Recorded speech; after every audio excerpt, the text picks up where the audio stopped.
Hey everybody, just giving it a moment to let some people head on in to the room.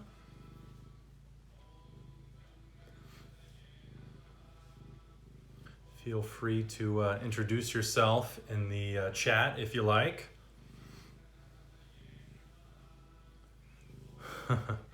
Yeah, this is Sita, one of my cats. She's a little meditator. She loves to sit on the lap and meditate and just purr away. Or when I'm meditating anyways and chanting. Oh baby. All right, hi Catherine. Pleasure to meet you. Hey, Portugal, all right. Harish and the Tantric Institutes in Portugal. Hey cat, couple of cats. Cat and actual cat. All right, so we'll give it just another minute or two. Ohio, all right. Alabama, wonderful. So all over the States, Spain, got some people in Europe. Vancouver, beautiful. It's probably pretty cold in Vancouver right now, although it's actually usually pretty mild there, I guess. Istanbul, wonderful. I don't know about the request on the live video. Hi everybody, Sweden, excellent. I'm in Northern California personally, but me and my family are moving to Bali later this year, as we'll be opening up a tantric yoga and meditation studio in Ubud. But grew up in California, lived in Asia for a number of years, but been living back in California for the last 7 years or so. Yeah, Turkey, Maryland, New York City, right on. SoCal, oh, of course, SoCal. Hey, Carrie. France, wonderful. So from all over the world. You love Ubud, I love Ubud too. All right, so just one more minute as people are coming in, then we'll get started. I had the thought to perhaps, for this session, we'll tell the stories and then I'll stop the video and then start it again, and then we can do the mantra separately. The last video, since it was an hour, I want people to have to search through all that if they're just coming for the mantra aspect of things. So I want to have a video separate just for the breakdown of the mantra and how to recite it in 108 rounds for people that want just that. But for this time, we'll get all the stories going. Brooklyn, all right. I have. I've spent collectively about a year in India, but over a couple of trips. It's been a few years now since I've been back, but hopefully we'll get there soon. We've had the last few years here in Northern California, we've had priests from Chidambaram come live with us each year. And so we're gonna go visit them soon once the world opens back up. All right, so people from all over the world here, that's pretty exciting. One magical thing about the internet for sure is the way it can connect us all over these apparent vast distances. So that's pretty cool. Well, hey Nataraj, good to see you. All right.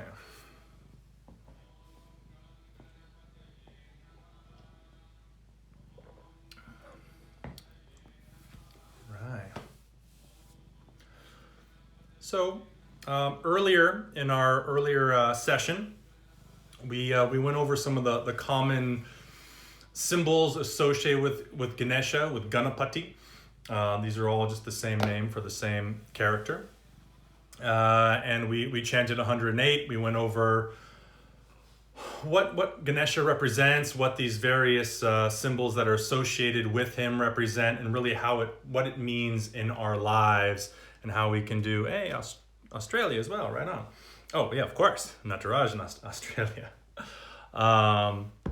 And in this session, we are going to we'll share Ganesha's origin story, as well as a story with Ganapati and King Kubera, which is another lovely story. And then if you're just joining us, as I mentioned, after the stories this time, I'll cut the video, restart a video, give people an opportunity to come back on, but I want to record a video just of the explanation and pronunciation of the mantra, and then of us chanting the mantra, so that way we have that as well, and people don't have to go digging through super long videos to find them.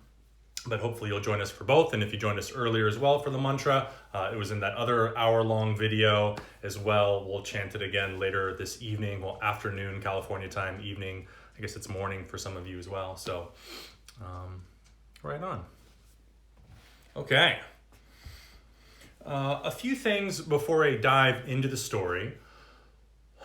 Let me say that there are as many versions of these stories as there are people who have told them. So perhaps you're familiar with these stories or versions of them. Maybe you've heard a little differently.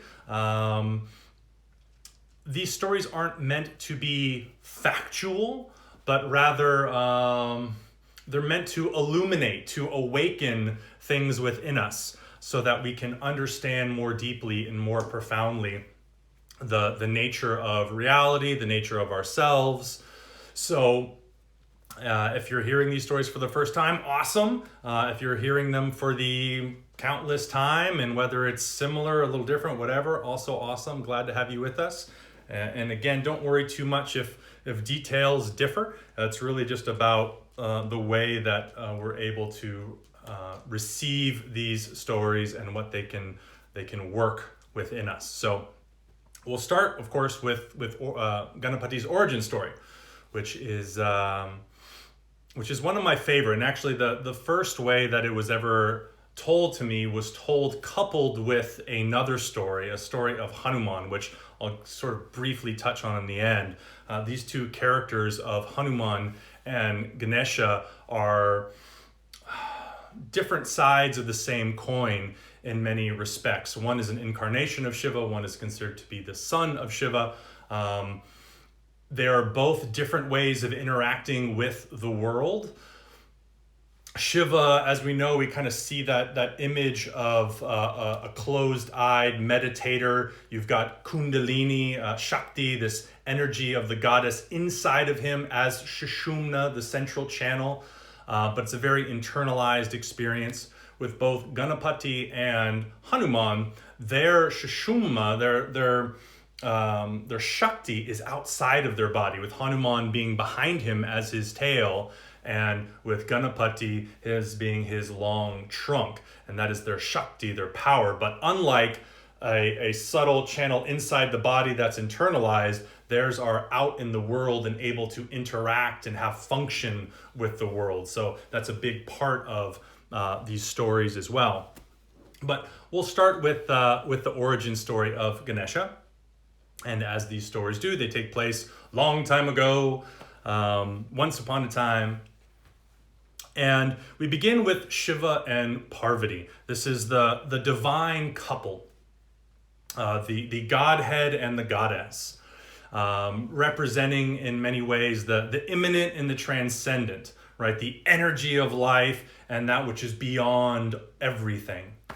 And Shiva was known to spend a lot of time in meditation. He'd go off up into the Himalayas, even higher than their little home together, and spend eons and eons meditating, disconnected from Shakti, from life itself. And this made Shakti very lonely. They were husband and wife, but her husband was always off up meditating in the mountains somewhere. So one day, out of a desire to be in relationship, in intimacy, she decides to create a being. And various versions of the story, how it takes place, one of which is she covers her skin in sandal paste and rubs it all over her body. And then after it's had time to soak her essence in, she scrapes off the sandal paste and forms it into a clay figure of a young boy who at this point is just given the name of boy. She breathes life into this clay figure and the boy is animated. He comes to life. And she finally has a relationship, a being that she can relate to and be with, because her husband is always off meditating and disconnected all the time. Well, one day, she wants to take her bath. And so she tells her young son, I'd like you to go outside and make sure that nobody comes into our hut to disturb me while I'm taking my bath. And of course, the young boy is very excited for this task. He gets to do something, gets to help protect his mother. So he goes and he stands at the door and promising that he won't let anyone in. Well, wouldn't you know it, this just so happens to be the time when Shiva comes home from one of his long meditation retreats. And he's coming back with his ganas, with his posse, his boys, the rabble. The ganas represent, in a certain sense, they represent everything. Our thoughts, possibility, all the agency of the world, all the stuff happening. In the more Vedic times, these ganas were meant to be subdued and sort of conquered, as it were. And Ganesha is going to give us a different way to relate to those ganas. But so Shiva comes down with his boys, and he sees this little kid on the front door of his house. And he's like, hey, little kid, move. I need to go in here. And the little boy is like, nope, you're not allowed to pass here. No one is. And Shiva's like, I'm Shiva. What do you mean I can't go in there? I can go anywhere I want. I'm Shiva. And the boy's like, I'm sorry, but I'm not going to let anyone pass here. My mother told me not to let anyone through. And Shiva's like, your mother? And he's kind of like, well, he kind of counts on his fingers, like, how long have I been gone? Did Shakti have a child with someone else? Like, what's going on here? Starts getting a little upset. But also because he's Shiva, he can't really be bothered to deal with some child. I mean, he's Shiva. So instead, he sends the ganas after this little boy. And this little boy, he's the son of the goddess. He's filled with all of the power of Shakti. So he has no problem just like doing away with all the ganas. They keep attacking him, and he just keeps deflecting all of their blows and beating them up. And Shiva's sitting here witnessing this, being like, oh my gosh, this little kid, like, what the hell's going on? He's gonna kill all of my friends. I can't have this. So he decides then, very kind of sneakily, as the boy is engaged with fighting these ganas, Shiva comes up behind with his trishu, with his trident, and he chops off the head of the boy. Goes inside and he's fired up and he's angry. He wants to know what the heck is going on. He walks inside the house, and there's Parvati, there's Shakti, the goddess. And she's just filled with joy to see Shiva. She's like, oh, finally, you're home. I'm so happy to see you. Did you see your son outside? Shiva's like, my what? My son? And she's like, yeah, your son. He was outside. Didn't you see him? And he's like, well, honey, I've got something to tell you. And naturally, Shakti wasn't very pleased that Shiva killed their son. So she essentially says to him, like, you better fix this. You better make this right. Like, this is not okay. So Shiva tries to figure out what's going on, and there's a lot of rabbit holes we can go on into this story too. He comes out, he gets the council of all the other gods, Vishnu and Brahma, which has a lot of significance in that Shiva is known as the sort of solitary deity. He's always off on his own. He's autonomous. He doesn't need anyone or anything. But here, Shiva now is getting the counsel of others. And what we see is a big shift from in sort of the terms of the subcontinent of India, the Shiva of the north, which is the Shiva of the mountaintop, the meditator, the one who's sort of disconnected and renouncing the world, now to a householder Shiva, a Shiva that comes into interaction and relationship with community and the counsel of others. So he talks with these other gods, and they figure out a plan, essentially. They decide, okay, we got to go find the first living animal that we can find, and if we can get the head of that animal, we can then place it on the head of this boy and then breathe life back into the boy. So they go off into the woods, and the first animal that they see is an elephant. And of course, they ask the elephant if he'd be willing to give up his life and explain the whole story. Elephant says, sure, chop off the elephant's head. There's actually a whole other story about that elephant, which we won't get into today. They bring back the head of this elephant. They place it on the head of this boy, and breathe life, comes back to life again. Shiva declares him Ganapati, the lord of the Ganas. Basically, he gives him the power of all of his Ganas, all of the happenings of the world. The Ganas are our thoughts, they're our possibilities, they're the things that in sort of the old time, the idea was the Ganas, as I said earlier, were meant to be controlled and conquered and ruled over. So you get rid of the bad and you only have the good left. But now through Ganapati, these Ganas, it's more about bringing them into relationships. So much of Ganesha is about this harmony of the whole, of being able to digest everything. So he's now Ganapati. He's not just some nameless boy, but he is Ganapati, the ruler of the Ganas. And sort of order's restored again. Everything is happy. The Hanuman bit that I was mentioning earlier, that is my one of my favorite interpretations of this myth, and where we go with it is kind of like, well, what next? Because Ganapati is giving us a way of relating. You've got Shiva, the sort of transcendent, and Shakti or Parvati, the immanent, the life itself. He is now this in-between, this go-between between these two aspects of ourselves. Right? Because some yogas just want to get you to Shiva. They want you to stay up top. They want you to go into these deep states of samadhi, completely disconnected from life, and just go off into the ether somewhere.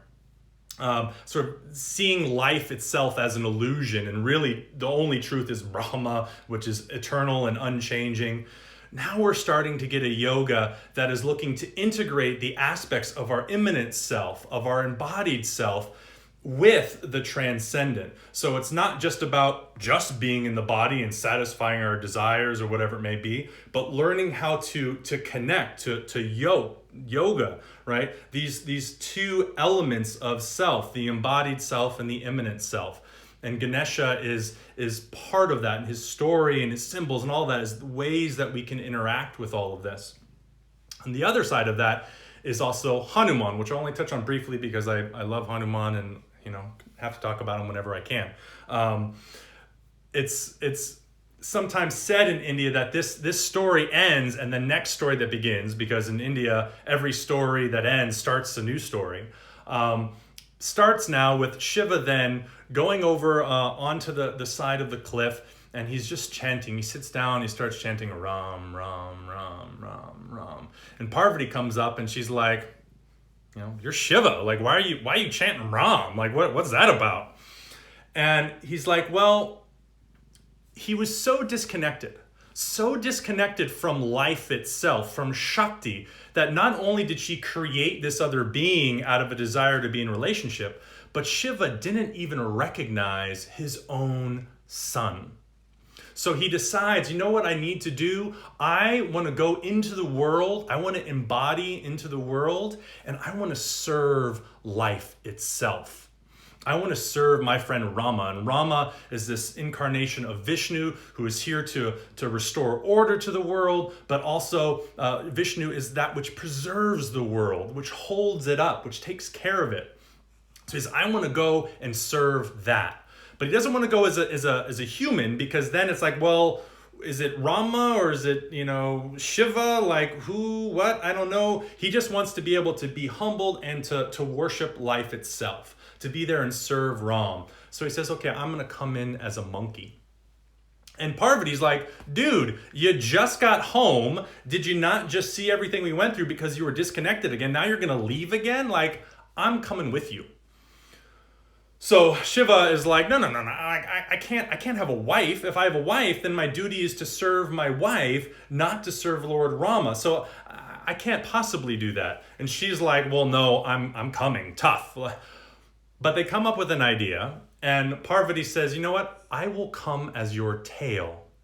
So Shakti now is Hanuman's tail, and they incarnate. There's a wonderful story about that. Well, one of them, like Shiva spills some of his seed and gets picked up by Vayu and all this other sort of stuff, but we're not getting into Hanuman stories today too much. But the idea that if we understand Hanuman, it helps us to understand Ganesha, because Hanuman gets cursed as a child to forget who he is. And so we get a lot of this remembrance, this pratyabhigna, this remembrance and sort of forgetting of who we are. Shiva forgets life itself and sort of his relationship to it.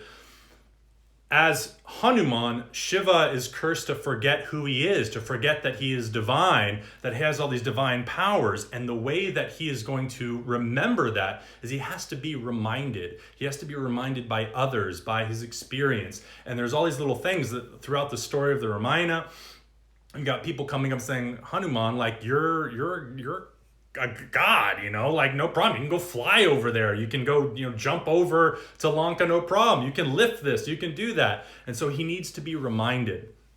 Just like all of us need to be reminded of our true divine nature at times, because we forget. We think that we're just like this solid matter stuff, disconnected from everything else. And so part of our task is to remember who we are. But what do we get through this very basic idea of happens in the Ramayana, or Ramayana, depending on what part of India you're in. You've got Rama and Sita, and I'll break this down as quickly as I can, as possible here. You've got Rama and Sita. They represent both the Godhead, the Supreme Self, Rama, and Sita, the individual self, right? And this is the prince and the princess. And they get separated. How did they get separated?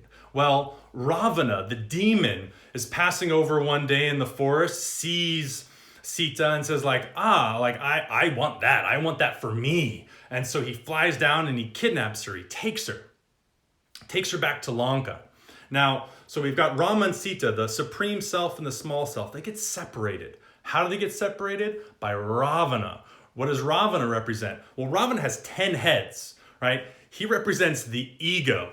I've got one head. I've got plenty of ego. He's got 10 heads. Imagine how much ego he has, because he's always just wanting things for himself, right? The ego is what seems to separate the supreme self and the individualized self. Now, it's not as we get in these stories more, it's not something that needs to be defeated or eliminated or destroyed, although there are plenty of yogas that will try to tell you to do that. It's more about a relationship here, but we'll get to that. And even in the story of the Ramayana here, it is a little bit more of this overcoming.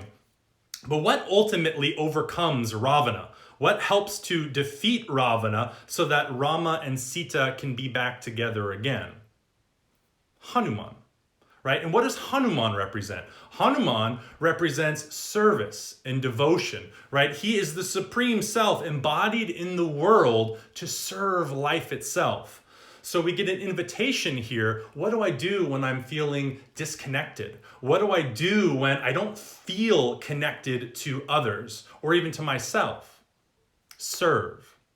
Hanuman is giving us that opportunity to then serve the world, serve everyone. And through that service, we can reunite the supreme self and small self, which ultimately were never actually separated anyways. But so through Hanuman, we get this one image of the world, and he's got his own representations, and we could spend days and days and lifetimes talking about Hanuman. But getting back to Ganapati, Ganapati is giving us our own set of ways of interacting with the world as well, of creating a relationship between the supreme self and the individual self, between life and energy, Shakti, and Shiva, the transcendent. So through Ganesha, we get another way of now bringing these two back into relationship, because Tantric yoga is not interested so much in transcendence and going beyond the world and just being up in some state of samadhi, or we call it turiya, all the time. We're not trying to get away and escape the world, but rather, how do we integrate this experience of both transcendent and immanent together so that we can really live as our potential as beings. And the great news is, like, you're divine whether you realize it or not. So ultimately, there's nothing that you have to do. Your spiritual practices aren't going to make you more spiritual and more divine. They might just help you be more aware that you are that. But whether you're aware of it or not, you are still that. So these are just different ways of interacting with the world, interacting with both our experience of being and the experience of the beyond. Okay.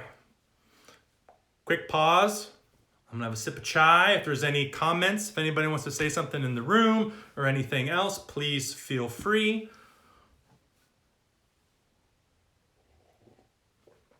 I go on tangents and just keep on going, so I have to remind myself to like pause sometimes and breathe.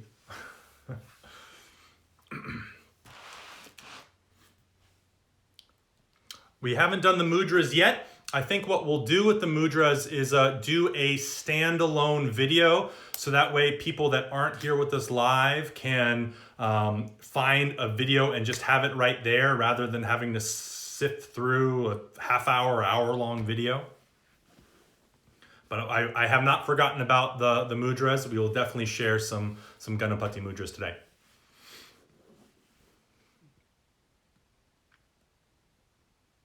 Yes.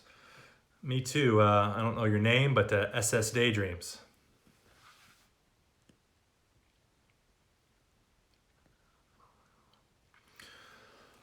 Someone says, I received messages this year would be a year of transcendence and the following illumination. What are your thoughts? Well, I mean, as I've mentioned, I'm a tantric yogi, so I'm not so interested in transcendence.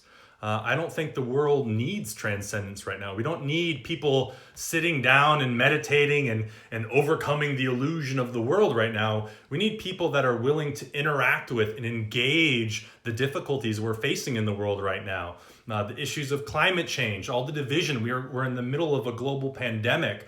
We need people that are willing to engage that, but not engaging it from their separate little armored towers launching. If anybody remembers like one of those first video games of towers where like you had a tower here and there and you try to like with angles like shoot the other tower and break down the tower. We don't need more people going to battle over things. We need people that are willing to meet the world connected and then interactive. What happens is we all throw on our armor and then we go interact with the world and we're banging against other armor and trying to bash off and rip off their armor. You have armor, and try to rip it off. Rather than learning how to connect to people first and then find through that relationship, find the ways that we can have these really difficult conversations in the world to actually affect change in the world. And that happens through collaboration, through community, not by like finger pointing and defeating another side.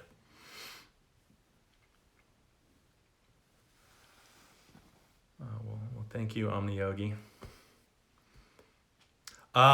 So Marie, we will chant. We've got one more story, and then we'll do some more chanting after that. I am going to do the chanting as a separate video, so I'll tell the next story. We'll cut it off and then we will start again, and then you can join or just watch the recording later. But I wanted a singular video for the chanting so that if you're viewing this later and you want as part of your practice, you've got the breakdown and the chant all in one video, and you don't have to try to like fast forward or rewind through a hour-long video. Wonderful. All right. Yes, balance. Okay. So I want to jump into the next story. Otherwise, I could just sit here and talk all day long, but I want to make sure that, especially for people that aren't joining us live, they've got an easy way to kind of get through and connect with things. When is a good time to chant usually? When is a good time to chant? Always. The chants, when we do them as a practice, don't worry if you came late. We'll still have chanting and you can get the story. It will be posted later. You can rewind. There'll be all the stories and everything posted. But when is a good time to chant? Always.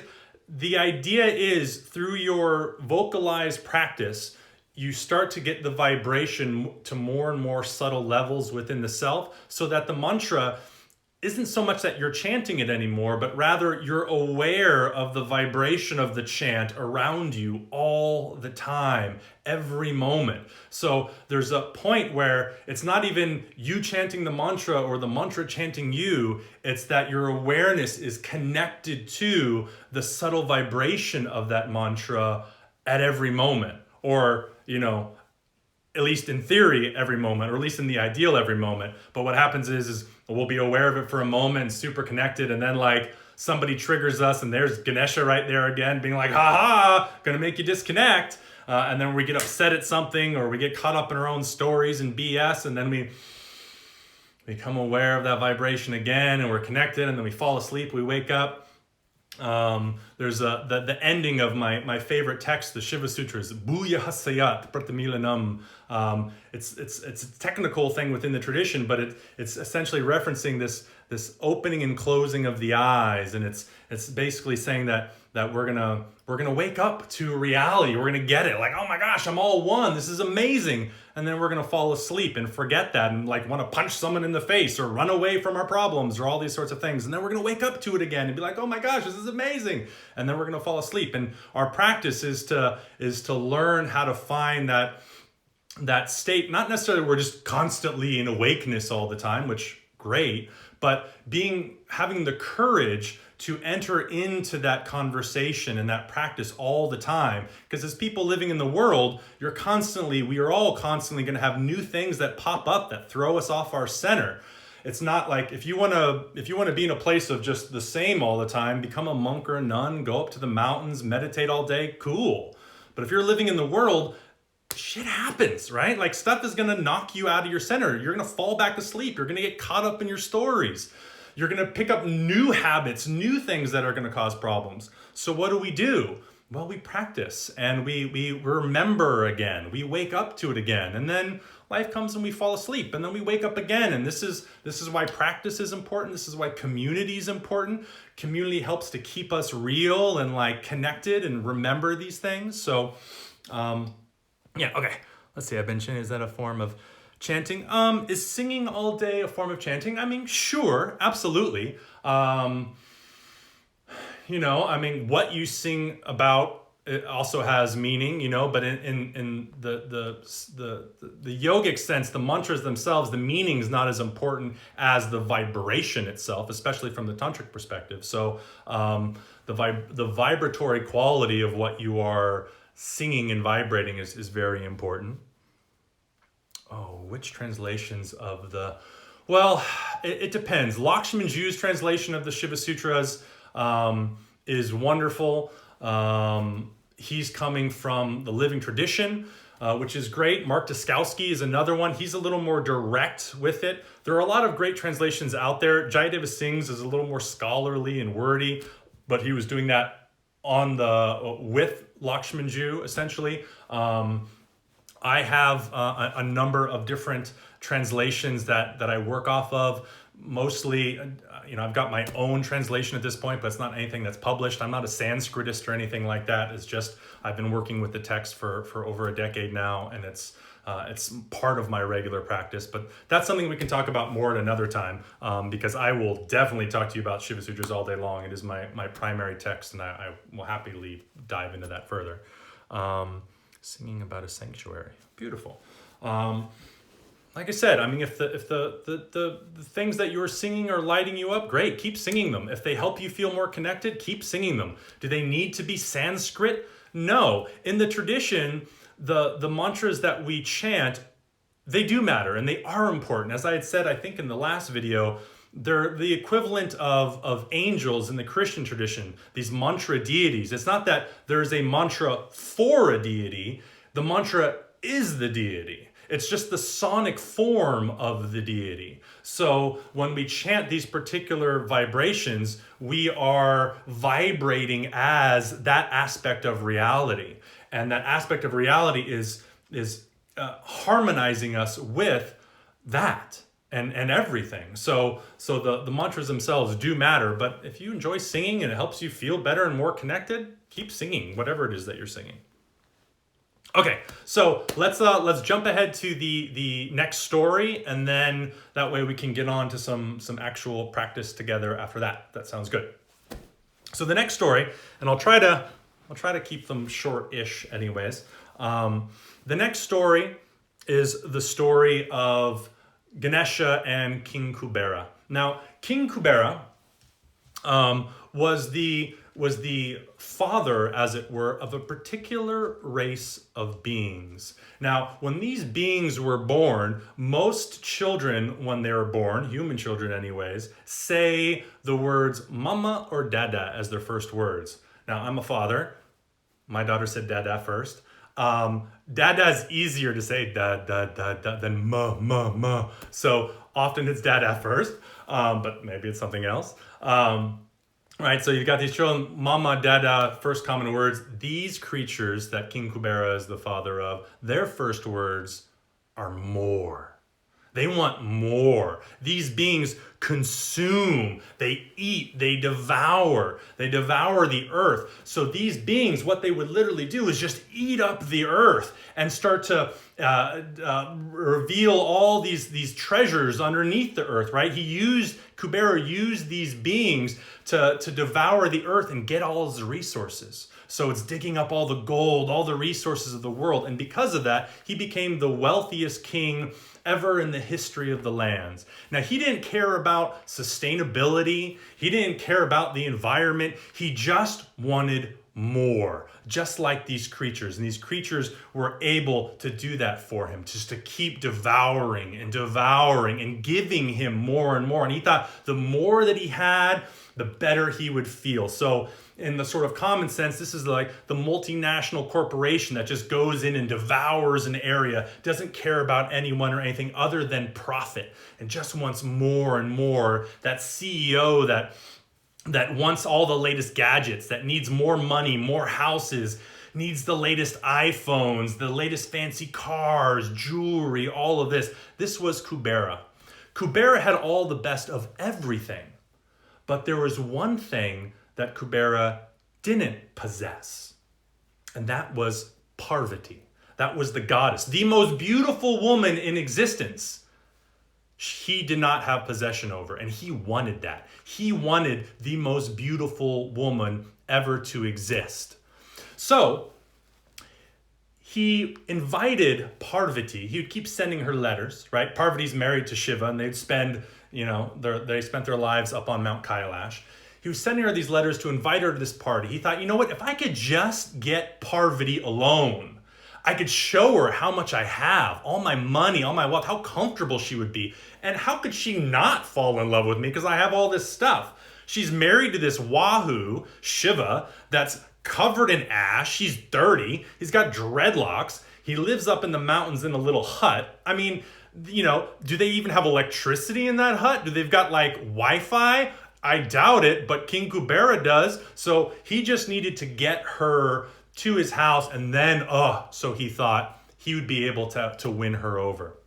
So he's sending her all these letters, and there's no response. Of course, because Shiva and Parvati were known to spend eons together making love, and they would just be in this ecstatic state of lovemaking for eons and eons, not responding to anything. So he thinks to himself, all right, well, maybe if I go to Mount Kailash in person, maybe then I can convince her to come down for this party.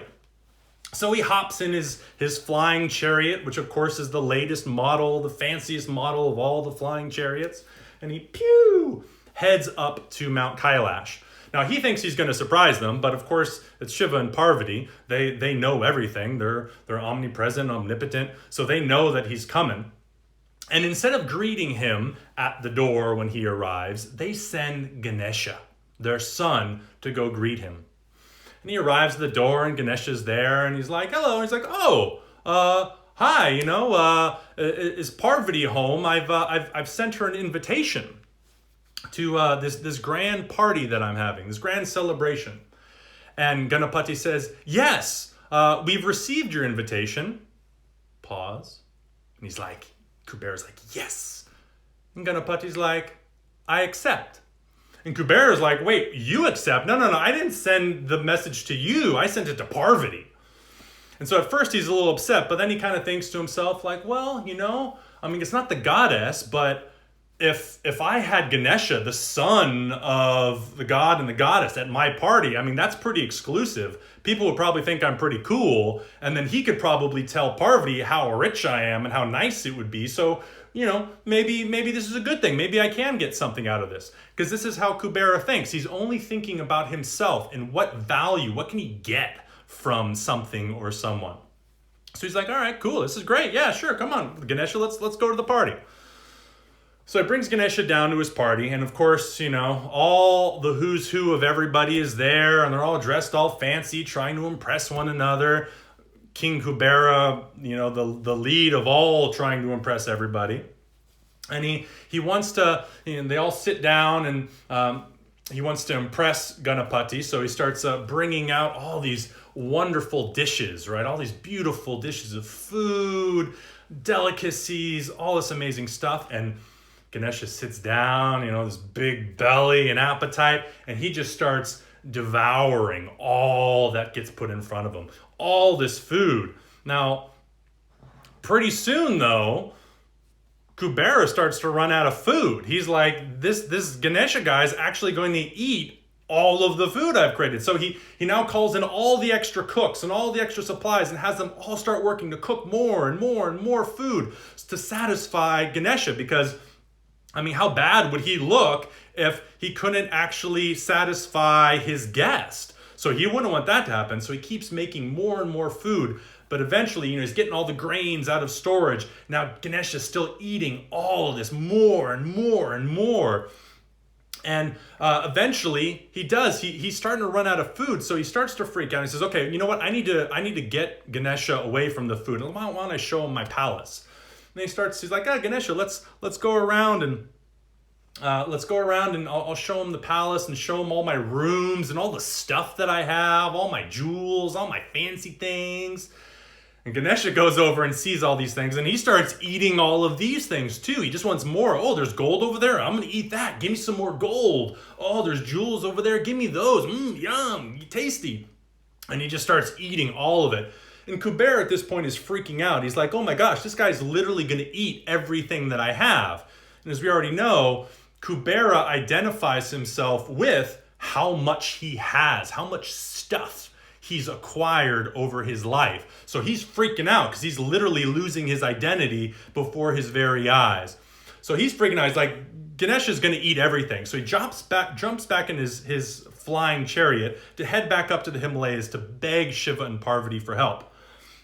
At this point, though, as he's about to fly off, you've got Ganesha, and I kind of think of like Indiana Jones with his whip. Ganesha takes his tusk and whoosh, throws it and lassos it around Kubera's leg as he flies off in the chariot. So there he is dangling behind him as Kubera is flying along back up to the Himalayas. And he gets there, he lands, and he's like, help, help, help, Shiva, Parvati, your son, he's eating everything.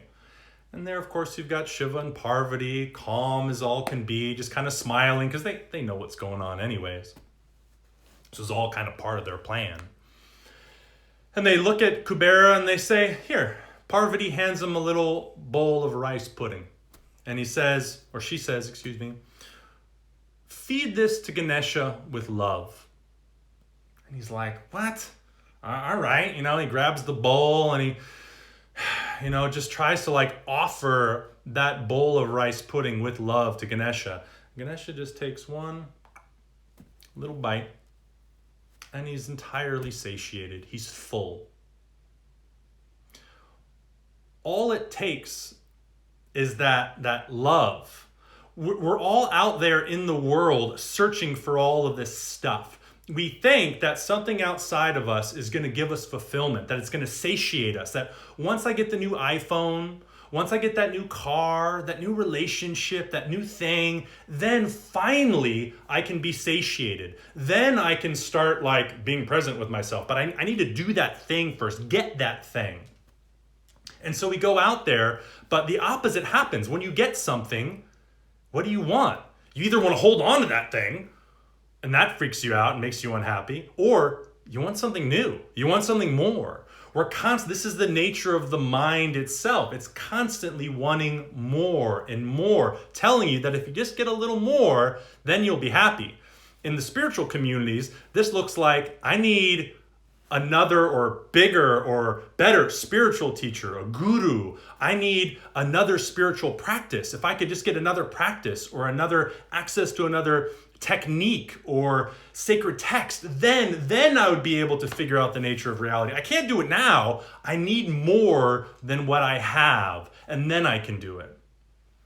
But really what all of us are looking for at the end of that day is that experience of love. And love not as like Hallmark, Valentine's Day love, but love that is connection.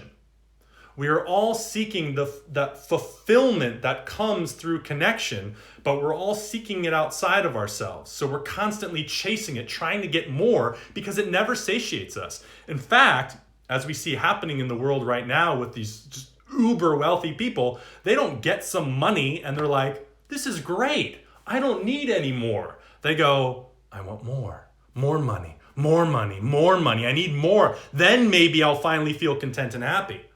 They're chasing after something on the outside that is actually available on the inside. And this is going back to the story of Ganesha, removing all of these obstacles that are in the way, because what we're all ultimately seeking is love. We're all ultimately seeking connection. And so that was it. All that Ganesha ever needed in that moment was not more food, more golds, more stuff. It was just love. And so Ganesha reminds us that next thing that you're saying that once you have it, then you'll be happy, isn't going to make you happy. Maybe it does for a time, but it's not ultimately going to fulfill you. What's going to fulfill you? Connection, right? We can call it love, we can call it union, we can call it yoga, we can call it connection, whatever you want to call it. But it's that fullness of this moment of awareness, which is everything, and as such then connected to everything. And that's Ganesha, connecting us, giving us a means, a path, an opportunity to connect in love with everything. And this is hard, right? Because we are taught, we're programmed through media and culture all the time to divide, to separate. It's already the nature of the mind to create categories of things. I'm this way, you're that way. I'm tall, you're short. This is good, that's bad. And so if I get more of the good stuff, less of the bad stuff, then finally I can be happy and fulfilled. But really, we're already fulfilled. It's just a matter of being with that experience of fulfillment and love that is accessible to everyone in any moment, regardless of your traditions, regardless of who you call God or how you name God, any of these sorts of stuff. It's accessible to all of us right here and right now. All that really is necessary is removing all of the barriers that we put in front of ourselves to experience it. And that is Ganapati, putting those barriers there and taking them away. Real quickly, one last story, and I'll just make it as short as possible. There was this one temple in India, a Shiva temple, where basically people found out that if you just prayed to Shiva at this one temple, then you were guaranteed everlasting life. Right? You were guaranteed to be with the devas and the devatas, all the gods. You got to be with them. All you had to do was just go there, because Shiva was known as a bit of a sucker, right? Like, oh, just pray to me and poof, you'll have that eternal bliss. Well, people found out about this, so everybody started going to this temple and just praying to Shiva and going up to the heavens and being with all the devas and the gods, and like it was getting a little overrun. So you've got all these devas going to Shiva like, dude, it's getting crowded up here, man. Like, what the heck? You can't just like let anybody in. So Shiva says, okay, fine. He goes to Ganesha and he says, look, Ganesha, go down to the road right before this temple. And I want you to distract people. Offer them money. Offer them power. Offer them more stuff to distract them from going to the temple. And sure enough, Ganesha went down, and one person he offers the latest car. One person he offers political power. One person, he offers, a bag of food. Like it's not even necessarily about like high or low with that. It's just what is the thing that's going to pull you away from your connection with everything. It might be a thing, it might be an idea, it might be an identity, whatever it is. That's what Ganesha puts in front of you to say, like, do you really want to be connected, or do you want to be right? Do you like think that you're right? Do you want to win over an argument, conquer somebody else? Do you want more stuff, right? Or can we really step into that? Can we, as Ganesha, let go? Can we sacrifice the ekadanta, the singular tusk, that part of ourself that is caught up in wanting more, so that we can be with everyone and everything? So that's Ganesha, and that's some Ganesha stories for today. Let me see if I can peek in here. Sanctuary. Yeah, so someone talking about like the tendency within spiritual communities of like, okay, I might not want like a Ferrari. I don't want some big mansion. I want like a peaceful house in the woods, just something simple that I can survive with. Because aren't I so like spiritual? I don't want things. I just want like, the basics so that I can be spiritual.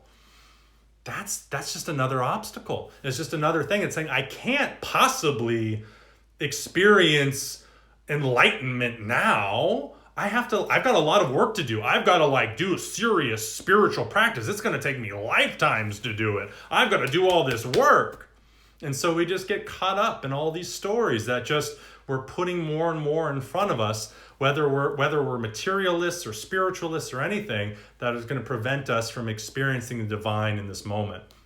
And one of the contrasts that you'll get between sort of classical yoga and tantra is that classical yoga really wants to convince you that samadhi is something really, really difficult to acquire. And the point is to acquire it, not only acquire it, but to maintain it. So you get to this state and then you keep going to higher and higher levels of samadhi until you're so disconnected from life itself that it doesn't matter. You can shed your body and be in the ultimate samadhi. But it's really hard to do and most people can't do it.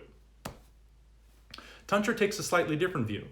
It says it's accessible all the time. You've probably connected to turiya, we call it, but samadhi, multiple times throughout your day. Maybe it's just a little microsecond. Maybe it's a minute. Maybe it's that, 30 seconds or a few minutes after you're chanting and your mantra that you're connecting to it.